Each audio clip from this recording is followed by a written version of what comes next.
Hi everyone, Donna here with Bookkeeping Made Simple, and today we're going to talk a little bit about the top stressor in America today, which is money. This has the potential to destroy marriages, to destroy individuals, but it can be resolved. So before I get started, as always, if you enjoy these videos, please like, share, subscribe, hit the red notification bell if you're on YouTube. And if there's seriously, share the show. If you enjoy it and I'm saying something that resonates with you or that you even just think is entertaining, please, please, please, please share the show. So when we think about life stressors, we usually think about the really obvious ones, right? Divorce or separation, the death of a spouse or other family member, death of a child, way, way up there. Going to court, legal problems, moving, graduating from college, being jobless. All of these things are very serious stressors, but the one that causes the most trouble is the one that is the top stressor in America today, and that's money. Americans now are defaulting, their credit card default rate is at an all-time high, from what I understand. It's really, really hard for a lot of American families to make ends meet right now. We're not used to high inflation. Just read an article where they were trying to say that the inflation rate was 3.7%. I personally think it's higher than that. They're going off of the consumer price index. But the problem with the CPI is that they pulled all the things out of it that actually people need, like food, specifically groceries, fuel, housing, energy. All of those things are things that we have to live, and they pulled those out of the CPI. So at this point, I think it's fairly misleading. I think inflation is worse than we originally thought. And I am starting to see, at least here in Utah, I'm starting to see prices come back down a little bit on some items. I mean, I filled my car for less than $3 a gallon the other day, for the first time in a long time. So, I don't know, there may be some relief in sight. And I could go into the political side of it, and I could talk about how Jerome Powell doesn't seem to know what he's doing.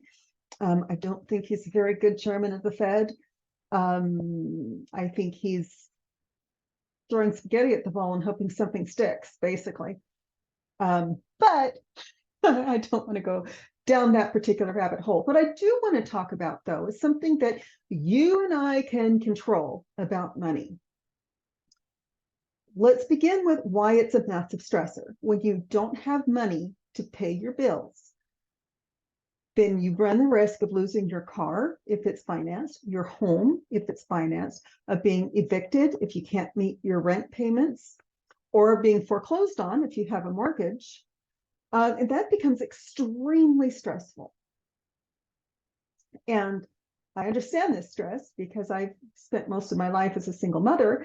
And so I was always, desperately robbing Peter to pay Paul. And that becomes its own type of stress. So what do you do? Well, the first thing is when you go to eat an elephant, you eat it one bite at a time. And a lot of people are trying to eat this elephant all at once. Inflation and the massive amount of debt that many, many American households are in, and many businesses as well. Many businesses are over-leveraged. That's one of the top reasons small businesses fail today, is that they're undercapitalized and over-leveraged. That means they have too much debt and not enough cash on hand. The first thing to do is panic. You're going to. We all know you're going to panic. You're going to flip out. You're going to freak out. You're going to just be like, oh my gosh, what do I do? You're going to, when you're done with that, don't take it out on your spouse. Okay, don't take it out on your kids. Don't take it out on your business partner. Just recognize it, that maybe you dug yourself into a hole, and it could be on a personal level, as in your household, or it could be on a business level as far as your business. Just look at it and say, yes, okay, I'm over leveraged. I have too much debt and not enough income. Then I suggest you go through and you make a list of everything you owe. Okay, what bills have to be paid to keep the lights on, to keep you in your home, to make sure that you have transportation? What are the things that you have to pay? Let's make a list of those. If you're in a business, payroll is at the top of the list. That is the one thing I will not ever miss. Okay, because I have created this obligation to, and I have a very small payroll, but I have created this obligation to people that really depend on me to be able to pay their own bills. So I make sure that my employees are paid. So first thing you want to do is you want to look at your business expenses. And I'm trying to do this both for household and for business. So for a household, you have to eat. You have to, I always laugh and say I'm addicted to sleeping indoors and eating. Make sure those two things are covered. You have to have the lights on. Most people, we're not used to living without electricity. So we need to have the lights on. It's wintertime. We need heat. Make sure that stays on. However, you can call your utility companies and tell them you're having problems meeting your bills and see if they'll work out a payment plan. If you owe taxes, you can call the IRS. Believe it or not, they are actually quite pleasant to talk to if you call them. If they have to reach out to you, they're not quite as nice. By the way, the IRS and Social Security will never call you. They communicate by mail, not email, mail, and they communicate in person. So if you're having problems with the IRS or you don't think you can make your tax bill, call them. That goes for all the taxing authorities nationwide. Call them and tell them your situation. Ask them what you can do to set up a payment arrangement, or to, how little can I pay to get by without getting into trouble. This goes for anything that you owe that you're struggling with. Call your creditors and start the conversation. I used to work in collections, and I can tell you what made people angry, what really made the collections agencies frustrated, what frustrated the banks, the credit card companies, wasn't that you couldn't pay, it was being incommunicado about it. They couldn't find out what was going on. So if you know you owe money, and you do know you owe money, and you don't think you can make that payment this month, call them. Tell them what's going on. Tell them, I got laid off. Can we put this off a little bit? What is the absolute barest minimum I can pay? Because I'm assuming everybody wants to pay their bills. I know I do. I want to pay my student loans. I want to pay my regular loans. I want to pay everything that I owe. I know that I incurred those obligations, so I want to make sure that I pay them back. So the first thing to do, if you really, really can't pay your bills, is not to just default. It is to start making phone calls. They're hard calls to make. I understand that. But you really don't want to completely default. You do want to have that conversation with your creditors and tell them what's going on. Again, I've been a credit manager and I've worked in collections for multiple firms. So I can tell you that they are not out to get you.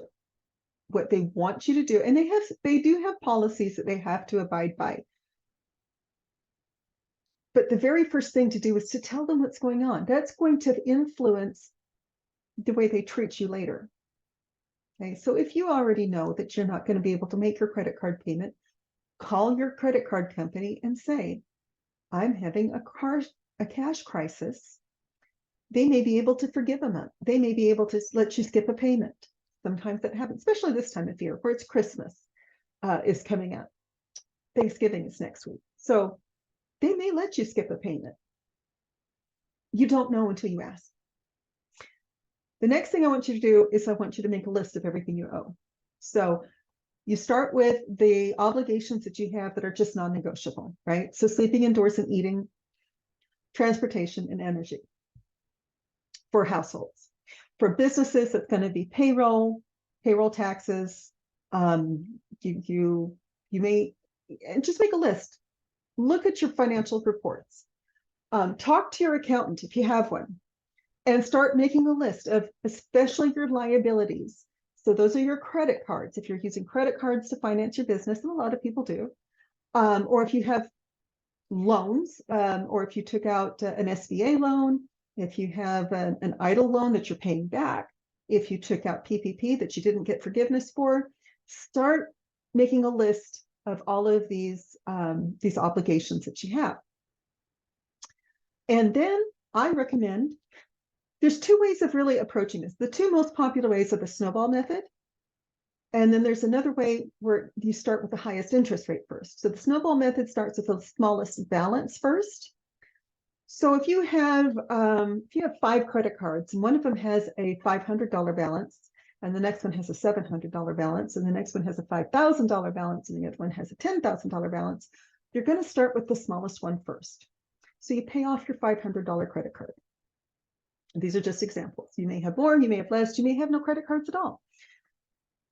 As soon as you get and on the rest of them, you're paying the absolute minimum that you can possibly pay to stay in good standing. Okay. Again, I recommend you open the conversation with your credit card companies or your other creditors, but you're going to pay the minimum payments for all your other credit cards. You're going to start with your smallest credit card and pay it off first. So let's say you have a $500 credit card, everything else has a higher balance. And so you decide to pay off the $500 credit card first. And maybe you say, things are really, really tight. I can only pay an extra $100 a month on this card. You have to not use that card anymore. This is where the hard part is. And then you pay off that $500 card. Okay, well, now you've got that paid off. You paid this off. Again, let's assume an extra $100 a month. Now you're going to take your minimum payment that you were already paying on that $500 card plus the $100. You're going to go up to the next highest balance. And that creates what they call a debt snowball. It's very popular because it's motivating. You can see that, okay, I paid off the little card. Now I can put that money towards a bigger card and continue that. Now, the trick to this is you cannot keep using the cards. Okay. Well, what if you have a car note? If you have a car note and you can't make those payments, go back to your financing company and see if they can refinance you for a smaller payment. Again, I really recommend working with your creditors rather than letting things go. What usually happens, by the way, is that people will get overwhelmed with the idea of their money. It's too personal. There's a lot of emotion on money. And so they just retreat from the whole thing. Okay, they just say, I can't do it. I can't face it. I can't cope with this. And they completely retreat. This is not the way to do things. Okay.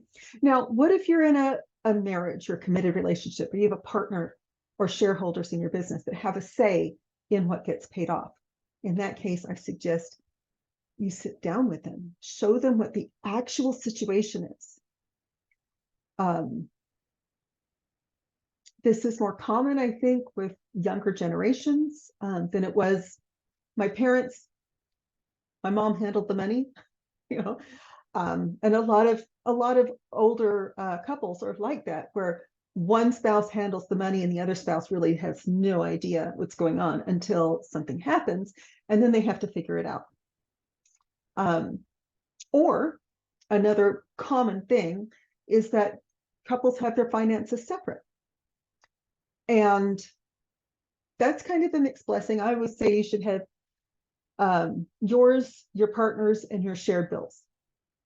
And that's something you really have to work out and talk about quite a bit. Reddit is always a very interesting source of really weird relationship issues. You do not want, if you're in a marriage, you want to make sure that anything that benefits both parties is shared, and that you have an agreement on it. So in my marriage, I pay some of the bills, my husband pays some of the bills, but we don't have a lot of emotion on money, so we can sit down and say, okay, this is what I'm going to pay, this is what he's going to pay, this is what I'm going to do for housework, this is what he's going to do, and we're fine with it, because what we have what works for us. You have to talk to your spouse, you have to talk to your business partners about what's going on financially. Now, here's where a lot of things come in. There's a lot of emotion on money. And because of that, it becomes a very hard topic to bring up. And it becomes a very hard topic to discuss. Because again, if the husband says, we need to cut back, and the wife is used to a certain lifestyle, and I am not saying either way. I mean, if one spouse is saying, maybe I shouldn't say husband and wife, maybe I should keep it gender neutral. If one spouse says, we need to cut back, and the other spouse is used to spending in a certain way, and it usually is one spouse is a saver and the other one's is not, okay, then you need to sit down and say, look, this is the situation. You can't just come up and say, honey, you need to stop spending money. You do have to sit down and say, this is our situation. This is what our credit card bills are. This is what our mortgage is. This is how many days behind on it, if that's the case. This is what our income is. Please help me balance this. And they may have ideas on how to get everything paid off, but you've got to get them to buy into it. Okay, so if you say, and that's going to look different for everybody. It's going to look different for every business. It's going to look different for every couple. But you could say, as an example, honey, if we get all of our credit cards paid off, then it's going to be really easy to save up for that trip that you wanted to take. So in order for us to get to here from where we are, do you have any ideas? Never discount what your spouse has to say. And with that said, I'm going to say the only exception to this is if you're in an abusive relationship, in which case I hope you get out anyway. But the reason I think one of the top reasons that money is an incredible stressor in marriage is particular, it is the leading cause of divorce, is because one partner's handling all the bills, the other partner has no idea what's going on, and the one that's handling the bills is trying to hide it from the other spouse. That never works. So I recommend that you actually have that conversation. Bring out the bills, show them the credit card statements, show them your spreadsheets, and talk to them very, very openly that I can't pay my bills. I can do this much. And do you have any suggestions? I think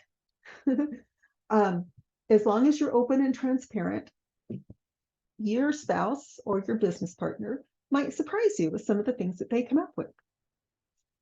What never works, however, what usually happens and never works is that one spouse will come in and say, you have to stop spending money on this. Honey, you can't get your nails done anymore. We can't afford it. That creates something to push back against, really. Well, I'm not giving up my nails. What are you giving up? Well, why do I have to do that? Why is it on me? That's why you really want to say unemotionally, calmly, and kindly, look, this is our situation. This is what I've already cut out. That's usually a good place to start. Babe, I stopped buying lunch at the office I'm trying to get my boss to let me work from home so we don't have to spend money on gas, whatever it is. You talk about what you've already given up. You should already have done this. And then you go to your spouse and you say, this is our situation. I've already made these cuts in my own spending, but I'm really, what would you feel comfortable letting go of? I use this with my children when they were, especially when they were little. And it works because it allows the other party to now buy in and help you come up with solutions. When one party is kind of acting unilaterally and the other party doesn't know what's going on, but they just hear, you can't do this, you can't do this, you can't do this, then it really it comes across wrong. It comes across as being controlling, and it probably is not. But you don't want it to come across that way. You really want to start showing them, these are the cutbacks I've already made. We're a team. What can we do as a family, as a couple, as a business to overcome this? I can assure you, however, after all the years I've been in accounting, all the years I was in collections, there's darn near always a way. If you've dug yourself into a hole, there's always a way out. It doesn't require bankruptcy. It will require tightening your belt. Okay, now,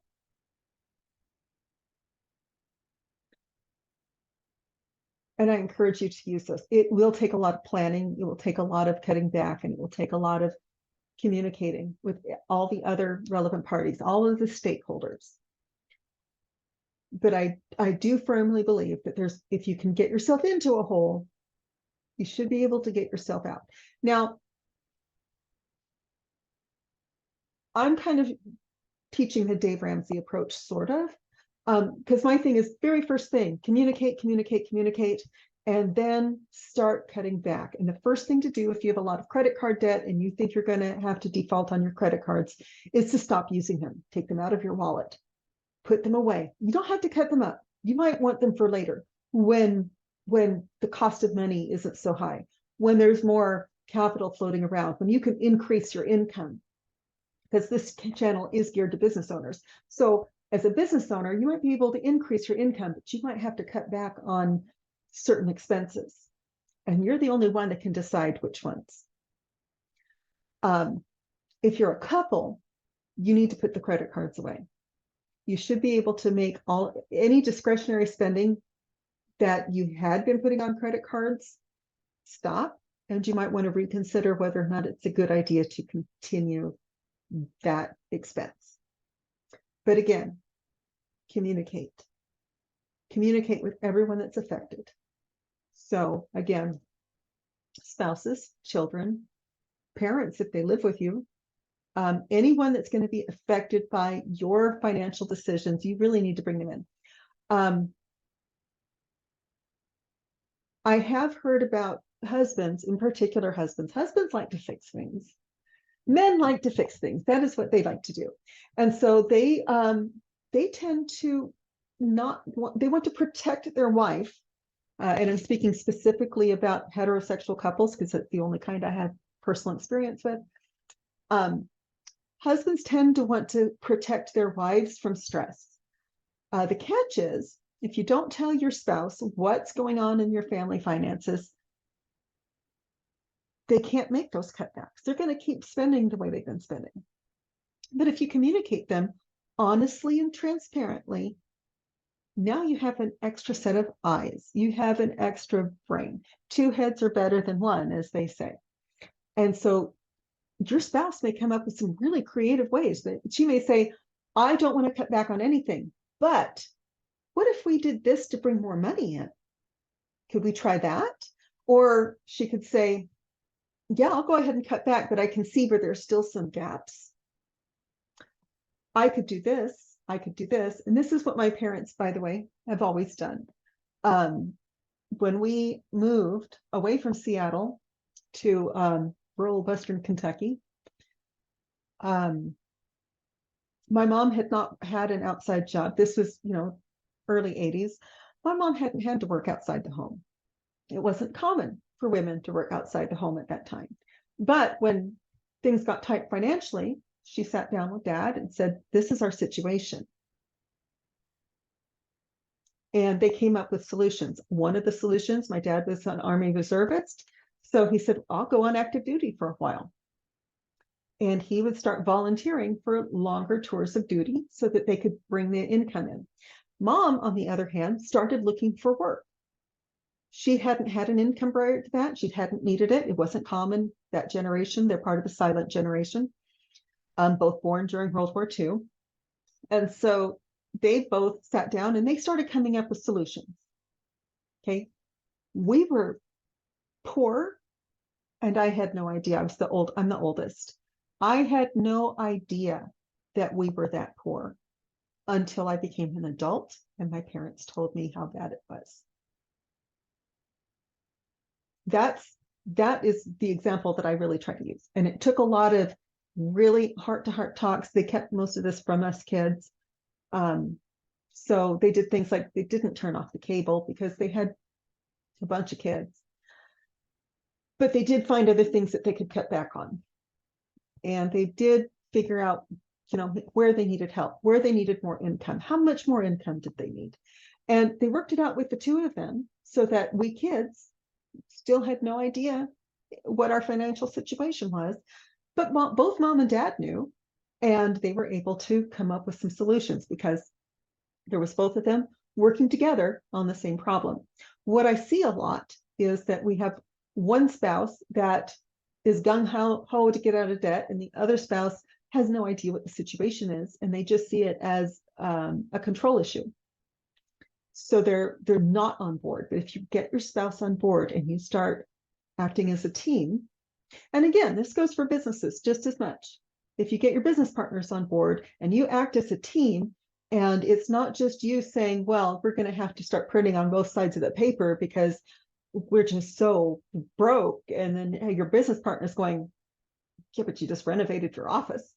That's not going to be a good conversation, but you do want to sit down and say, this is our actual financial situation.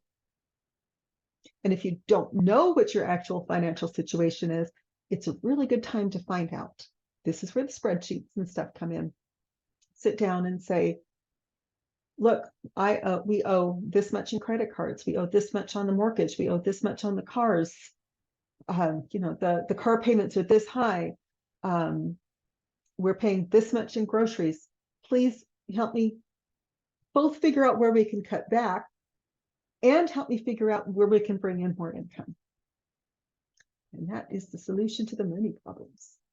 If you have any questions, comments, concerns about money, budgeting, I did just see one of my idols, one of the guys that I follow. His name's Ryan Stewman.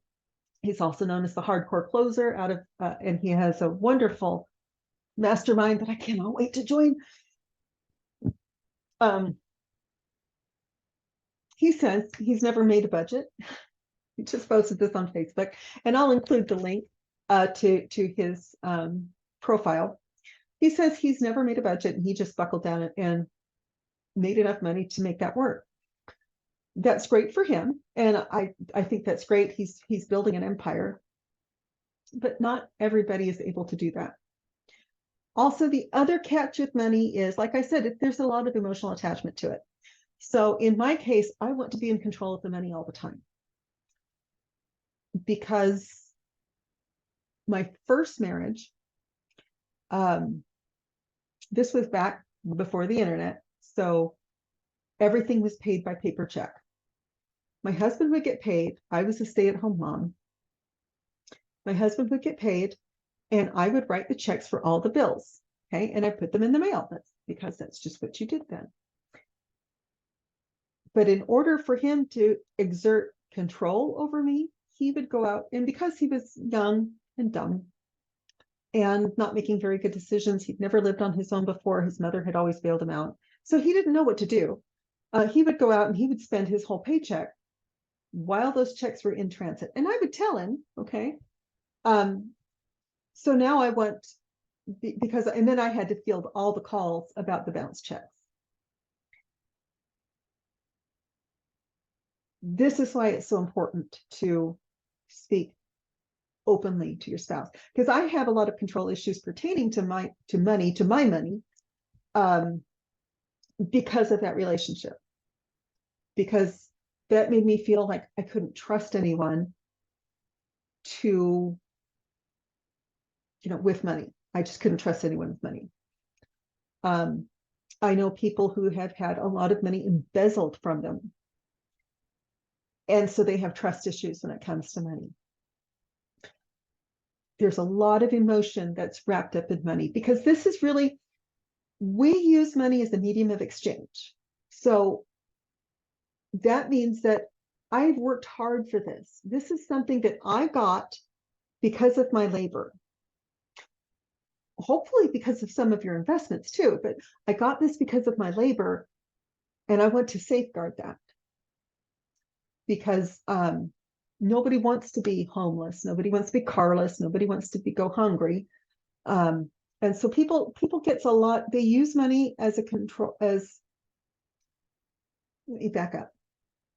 There's a lot of emotion wrapped up in money. And as an accountant, I see it a lot. As a spouse, I see it a lot.